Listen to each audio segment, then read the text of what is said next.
بسم الله الرحمن الرحيم آمن الرسول بما أنزل إليه من ربه والمؤمنون شروع اللہ کا نام لے کر جو بڑا مہربان نہایت رحم والا ہے۔ یقین رکھتے ہیں رسول اس چیز کا جو ان کے پاس ان کے رب کی طرف سے نازل کی گئی ہیں، اور مومنین بھی۔ کل آمن باللہ وملائکتہ وکتبہ ورسلہ لا نفرق بین احد من رسلہ، سب کے سب عقیدہ رکھتے ہیں اللہ کے ساتھ اور اس کے فرشتوں کے ساتھ اور اس کی کتابوں کے ساتھ اور اس کے پیغمبروں کے ساتھ کہ ہم اس کے سب پیغمبروں میں سے کسی میں تفریق نہیں کرتے۔ وَقَالُوا سَمِعْنَا وَأَطَعْنَا غُفْرَانَكَ رَبَّنَا وَإِلَيْكَ الْمَصِيرُ، اور ان سب نے یوں کہا کہ ہم نے آپ کا ارشاد سنا اور خوشی سے مانا، ہم آپ کی بخشش چاہتے ہیں اے ہمارے پروردگار، اور آپ ہی کی طرف ہم سب کو لوٹنا ہے۔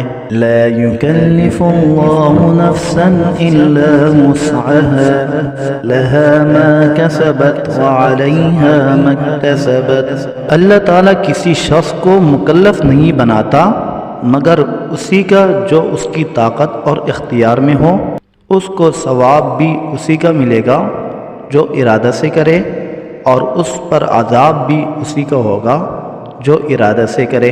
ربنا لا تؤاخذنا ان نسینا او اخطأنا، اے ہمارے رب ہمارا مؤاخذہ نہ فرمائیے اگر ہم بھول جائیں یا چوک جائیں۔ ربنا ولا تحمل علينا إصرا كما حملته على الذين من قبلنا، اے ہمارے رب اور ہم پر کوئی سخت حکم نہ بھیجے جیسے ہم سے پہلے لوگوں پر آپ نے بھیجے تھے۔ ربنا ولا تحملنا ما لا طاقة لنا به، اے ہمارے رب اور ہم پر کوئی ایسا بار دنیا یا آخرت کے نہ ڈالیے جس کی ہم کو طاقت نہ ہو۔ واعف عنا واغفر لنا، اور درگزر کیجئے ہم سے اور بخش دیجئے ہم کو۔ وارحمنا انت مولانا فانصرنا على القوم الكافرين، اور رحم کیجئے ہم پر، آپ ہمارے کارساز ہے، سو آپ ہم کو کافر لوگوں پر غالب کیجئے۔